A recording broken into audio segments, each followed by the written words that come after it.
Tierra, alguien tuvo un pensamiento repentino. ¿Qué significa ser un monstruo? Monstruo. ¿Cuántas veces hemos escuchado esta palabra? ¿Cuántas veces la hemos utilizado como un insulto? Sentarse a contarlo sería ridículamente estúpido. Nos consumiría nuestro preciado tiempo de vida solamente para responder una pregunta retórica. Pero, ¿alguna vez has intentado crear un concepto de esta palabra? Sé que esta pregunta es un tanto capciosa e incluso rebuscada, ya que es muy complicado que con las actividades cotidianas dispongamos de tiempo suficiente como para reflexionar de cosas sin sentido alguno. Pero si hay algo en lo que todos estamos de acuerdo es que existen varias acepciones de esta palabra y sería complejo realizar una definición completa en este momento. Pero vamos a intentar hacerlo de manera resumida, revisando cómo ha evolucionado este concepto a lo largo de la historia. Desde hace mucho tiempo existe esta palabra. Sin embargo, ¿sabías que fue utilizado de diferentes maneras a lo largo del tiempo? Me voy a explicar. A inicios de la creación de este concepto, solían catalogar como monstruo aquello que atentaba a la naturaleza, que eran totalmente diferentes a lo que conocíamos, interpretándose como un mensaje por parte de las divinidades, es decir de dioses, para proclamar su disgusto contra nosotros. Avancemos un poco más en el tiempo, momento de las conquistas europeas. Aquellos exploradores solían denominar como monstruo a toda criatura que sea desconocida para ellos, algo que no podían entender o que jamás han visto antes. Lo que solían hacer estos exploradores era narrar sus descubrimientos mediante historias, y lo que los volvía monstruos increíbles era nada más que la imaginación de los oyentes. Pero en la actualidad, esta palabra es una cosa totalmente diferente a lo planteado con anterioridad. Es más bien una visión sobre el humano. No lo relacionamos con rasgos antinaturales, sino más bien con actitudes. Para entender hacia dónde me dirijo, voy a retomar el tema inconcluso del video anterior. Por ello, recomiendo verlo antes que este, donde planteo por encima qué significa ser un humano y cómo este puede volverse uno de estos seres monstruosos. En este video continuaremos este tema con el mismo anime que en el anterior. Parasite de Maxim es un anime estrenado en 2015, producido por Madhouse, donde la Tierra se ve invadida por unos seres que vuelven monstruos a los humanos. Entre ellos encontramos a Reiko Tamura o Tamiya Ryoko, quien de un día para el otro dejó de ser humano por dicha situación. Bien, unas cosas que aclarar antes de iniciar con el video. Primero, este video contendrá spoilers de este anime, por lo tanto recomiendo haberlo finalizado antes. A día de hoy disponen de varias plataformas para verlo, incluso fue añadido a Netflix hace poco con doblajes. Segundo, no olviden suscribirse a mi canal, que subo este estilo de contenido de manera semanal, además de dejar un like si les gustó el video una vez finalizado este. Sin más que añadir, empecemos.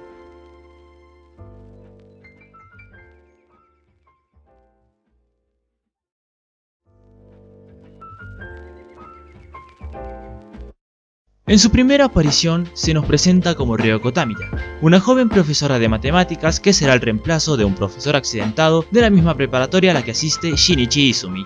A pesar de ser un parásito, pretendía proteger su identidad humana y no sucumbirse ante la insaciable hambre de humanos que caracteriza a los parásitos, o la necesaria intención de pelear contra otros de su especie sin motivo aparente. No tardó nada de tiempo en reconocer a Shinichi entre la multitud. Obviamente se acercó con intenciones de entablar comunicación con dicho parásito. Sin embargo, se llevó una gran sorpresa al darse cuenta que Shinichi aún es humano, a excepción de su mano derecha. Como vemos, la profesora o el parásito Ryoko solo tenía intención de investigar sobre ambas especies y por eso decide no matarlo, ya que empieza a considerarlo como sujeto perfecto de experimentación para llegar a su cometido, entender su especie y para qué nació. Todo cambia cuando queda embarazada tras mantener relaciones con otro parásito y deciden despedirla de la escuela por este motivo, o por lo menos ella renuncia para no llamar la atención bajo el nombre de Ryoko. Sin más que hacer, entabla una última conversación con Shinichi para comentarle lo sucedido, decidiéndose a matarlo por ser una molestia para la investigación. Lo curioso es que tras pensarlo y ver la pequeña falta de humanidad en Shinichi, prefiere postergar su muerte y continuar usándolo como sujeto de investigación.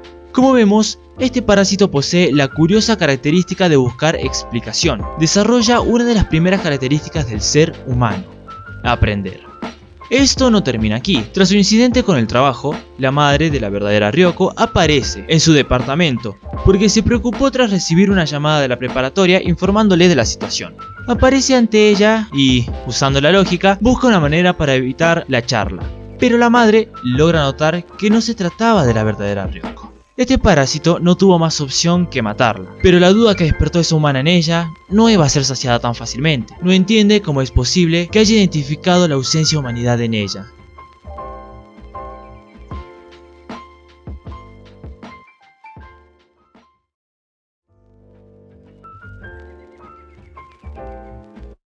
Tras estas situaciones, dejó de aparecer en pantalla por un buen tiempo, quizás porque la situación no la necesitaba o porque quiso pasar desapercibida por un buen tiempo, iniciando con su nuevo nombre, Tamura Reiko, una mujer embarazada sin identidad real. A pesar de esta situación, no significa que no hizo nada en ese tiempo. Mientras Shinichi lidiaba con su venganza, ella logró juntar parásitos para desarrollar una entidad o un grupo donde buscan una manera de coexistir con los humanos. No bajo su mando, pero nos hizo entender que ella los reunió con esa intención de actuar en conjunto y de manera lógica para que los humanos no levanten sospechas o busquen eliminarlos de manera instantánea, por ser considerados una amenaza. En estos momentos, seguía interesada en Shinichi y buscó diversas maneras de investigarlo. Primero, mandó a Hideyoshi, otro parásito, a su misma preparatoria para que pudiera vigilarlo y darle información sobre su evolución. Tras su muerte, entendió que los parásitos no son la mejor opción para investigar a los humanos, debido a su diferencia psicológica. Por eso, empezó a contratar a humanos para poder obtener información útil sobre él. Pero tampoco resultó bien, ya que durante la exposición de información que logró recuperar este investigador, ella desarrolló una nueva faceta: proteger a los de su especie. Cuando se enteró que el investigador empezó a entender el funcionamiento de los parásitos, prefirió ignorar sus descubrimientos y terminar su contrato en ese preciso momento. Lo que nunca se esperó en ese momento es que, cuando él se cayó implorando por su trabajo, también logró algo que ningún parásito pudo antes: sentir emociones, comenzando por una necesidad imposible de retener por reír. No una simple risita, sino reír a carcajadas tras verlo a ese pobre hombre en el suelo. Esto no solo aumentó su curiosidad aún más, sino que despertó la necesidad de buscar una explicación más allá de simplemente buscar una forma de coexistir con los humanos. Desde allí, ignoró la misión que le fue dada al ingresar a su huésped, la cual era asesinar a toda la raza humana, y decidió ir más a fondo con su curiosidad. Empezó a cuestionar la vida en su totalidad, dejando completamente de lado la especie. Una de las características propias de los humanos es que tenemos la necesidad de buscar explicar aquellas cosas cotidianas que no comprendemos. La búsqueda de explicación es una actividad que podríamos definir como humana. Y si no terminas de entender esto, tengo un video donde busco explicar el significado de la amistad. Pueden entrar a él desde la tarjeta aquí arriba. Continuando con el tema. Para poder alcanzar más conocimiento, decidió asistir a una charla universitaria para recibir instrucción de un profesor. Durante esa charla desarrollaron el tema del altruismo y el gen egoísta, dos teorías que sirven para explicar el comportamiento humano y el animal. Podemos ver cómo este parásito fue de simple curiosidad por entender su misión a intentar comprender los misterios que la humanidad ha buscado explicar desde tiempos muy lejanos. Así es como vemos que Reiko empezó a desarrollar una muy leve humanidad.